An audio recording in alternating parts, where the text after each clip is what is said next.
સ્થાનિક સ્વરાજની ચૂંટણીના પડઘમ વાગ્યા છે ત્યારે સુરત કલેક્ટર કચેરી ખાતે ભાજપ અને આમ આદમી પાર્ટીના કાર્યકર્તાઓ દ્વારા સામસામે સૂત્રોચ્ચાર છે તે કરવામાં આવી રહ્યા છે। એક તરફથી મોદીના સૂત્રોચ્ચાર કરવામાં આવી રહ્યા છે તો બીજી તરફથી ગોપાલના સૂત્રોચ્ચાર છે તે કરવામાં આવી રહ્યા છે। હાલ આ સીધા દ્રશ્ય જોઈ શકો છો કે આમ આદમી પાર્ટી અને જે ભાજપના જે ઉમેદવારો ફોર્મ ભરવા આવ્યા હતા તેમના કાર્યકર્તાઓ હાલ સામસામે આવી ગયા હોય અને સામસામે શાબ્દિક રીતે યુદ્ધ જેવી પરિસ્થિતિ અહીંયા જોવા મળી રહી છે।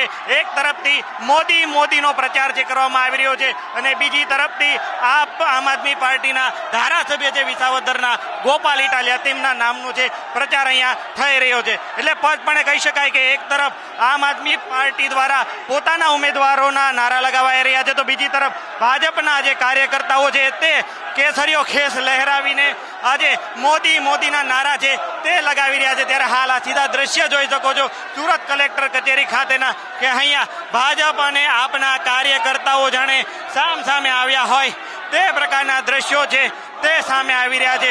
એટલે કલેક્ટર કચેરીમાં જ હાલ કોંગ્રેસનું કોઈ અસ્તિત્વ ન હોય તે પ્રકારે સીધા દ્રશ્ય જોઈ શકો છો કે માત્ર ભાજપ અને આમ આદમી પાર્ટીના કાર્યકર્તાઓ છે એક સાથે જોવા મળી રહ્યા છે પરંતુ સામે છે તે સૂત્રોચ્ચાર કરી રહ્યા છે। એટલે કે સુરતમાં સીધી ટક્કર ભાજપની આમ આદમી પાર્ટી સાથે હોય તેવું સ્પષ્ટપણે લાગી રહ્યું છે। એટલે કે સુરતમાં ઇલેક્શનનો માહોલ છે તે ગરમાયો છે। કોંગ્રેસનું હાલ કોઈ વજૂદ ન હોય તે પ્રકારે માત્ર ભાજપ અને આમ આદમી પાર્ટી બંને પાર્ટીના કાર્યકર્તાઓ સામે સૂત્રોચ્ચાર અને નારેબાજી કરી રહ્યા છે। કેમેરા પર્સન કેજી વઘાસિયા સાથે મિત્રો આપણા ન્યૂઝ કેપિટલ સુરત।